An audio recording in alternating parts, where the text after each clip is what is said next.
What's happening, everybody? In this video today, I'm going to be going over some common mistakes and things to avoid when you're trying to build muscle. And as always, if you did find this video useful, please don't forget to give me a like and a subscribe. It's absolutely free, it costs you no money, so it's just pretty much charity, because that's all I am on here, a charity case, just trying to get more than 100 views on a video. So these mistakes that I'm going to go over are mostly in the gym, but then there's a few out the gym that if you're doing one or more of these, you're really going to be kind of putting yourself at a disadvantage when it comes to trying to grow muscle. So starting off with the most important one, and that's you're not training hard enough. This is the reason that most people go to the gym and don't gain any muscle. It does sound a little bit cliched, but you do need to push yourself in order to force your muscles to grow. Now, training hard doesn't mean pushing yourself to the absolute brink of death every day. And as a rough gauge, you want to try and get yourself around 2 or 3 reps from failure on your main working sets. And then you do also have times over and above that where you do push yourself to failure and max out. Now, getting more into the kind of technical side of training, one of the more kind of common mistakes people tell me that they don't realise they're doing,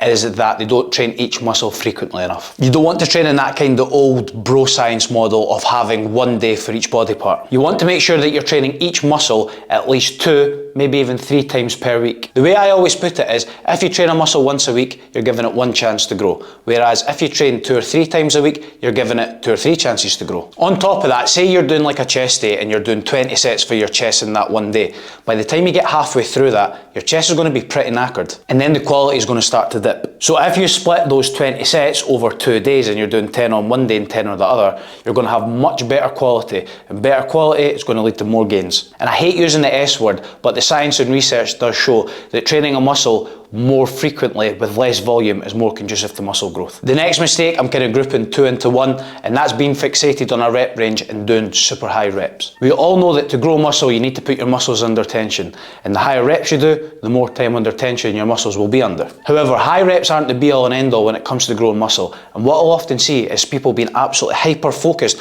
on sticking to a certain number of high reps. When you limit yourself to a rep range for too long, your training is going to become really stale and you're going to struggle to progress, otherwise known as the principle of accommodation. So that's why you need to go up and down the reps to keep things moving along. So don't be scared, and you should be changing your rep ranges up from time to time. However, the people that do shift their reps, what they will do a lot of the time is they automatically think that more is better. And that's not always the case. And what they'll do is, say they're maybe training around kind of the 10 to 12 rep range, they'll increase up to training around the kind of 15 to 20. And that's just not going to be as effective. And one of the analogies I like to use is look at the marathon runner and look at the sprinter. You can actually build muscle at the lower rep ranges. And although I wouldn't go super low and start doing like singles and doubles if you really want to focus on building muscle, you can get a great amount of hypertrophy by training around that kind of 4 to 6 rep range. And I'd even suggest that you do train around those kind of strength rep ranges when you're doing your main exercises. And that's just going to make you stronger overall, and that's going to allow you to use more weight on your secondary and assistance exercises, which is going to give you a bigger stimulus to grow muscle. Stimuluses,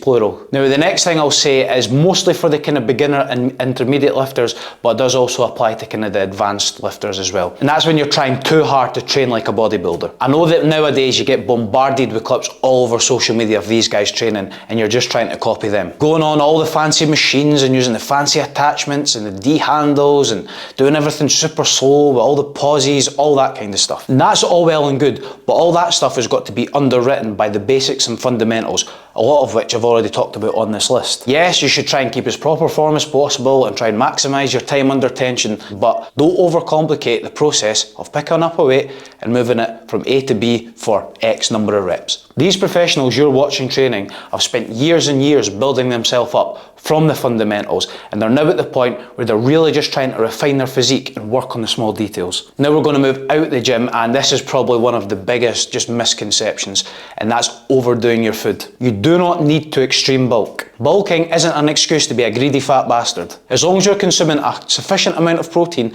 you only need to be in a small calorie deficit to build muscle. If you consume excess to that, then yes, you maybe will put on a little bit more muscle, but you're going to put on mostly extra shite that isn't going to help you in the slightest. And even if you do put on more muscle, when it comes to the point where you want to diet back down to actually be able to show off that muscle, you're going to have to diet harder for longer, and then the end result is you just losing all that extra muscle that you built. You don't need to eat big to get big. You just need to eat bigger to get bigger. And I do know that you need calories to grow, but I've yet to hear one sensible argument about how eating Five Guys burgers is conducive to putting on quality muscle tissue. You're not bulking and building, you're stuffing and fattening. And the last one is when you're under recovering. Most people don't actually overtrain, they just under recover. And you maybe don't always realise it when you're actually in the gym doing the training. But if you aren't recovering properly, you are hampering your body's ability to build muscle. Now the two staples when it comes to your recovery is your nutrition and your sleep. You want to have a good, healthy, balanced diet with a protein intake of somewhere between 1.5 to 2.2 grams for every kilogram of body weight every day. Always struggle to say that. And you want to get somewhere between 7 to 9 hours of good quality sleep a night. And that's not only going to allow you to grow muscle during these recovery times, but it's going to set you up the best possible way for your following training sessions. You can add some extra recovery methods in on top of that, such as saunas and hot and cold baths, that type of thing, but those should really just be the kind of icing on top of the cake, as it were, to your sleep and your nutrition. And there's my list of things you should be avoiding when you are trying to build muscle, which I assume if you are watching somebody like me, you're probably trying to build some muscle. All my social media is linked in the description, not my bio, which I think I've said in every video so far. And my coaching inquiry form is also down there too, if that is something you're interested in, whether it be one-to-one coaching or online coaching. Make sure to give me one of those free likes and subscribes, it would be muchly appreciated. And maybe by 2026 I'll get to 100 views and subscribers. And then other than that, I will see you in the next video.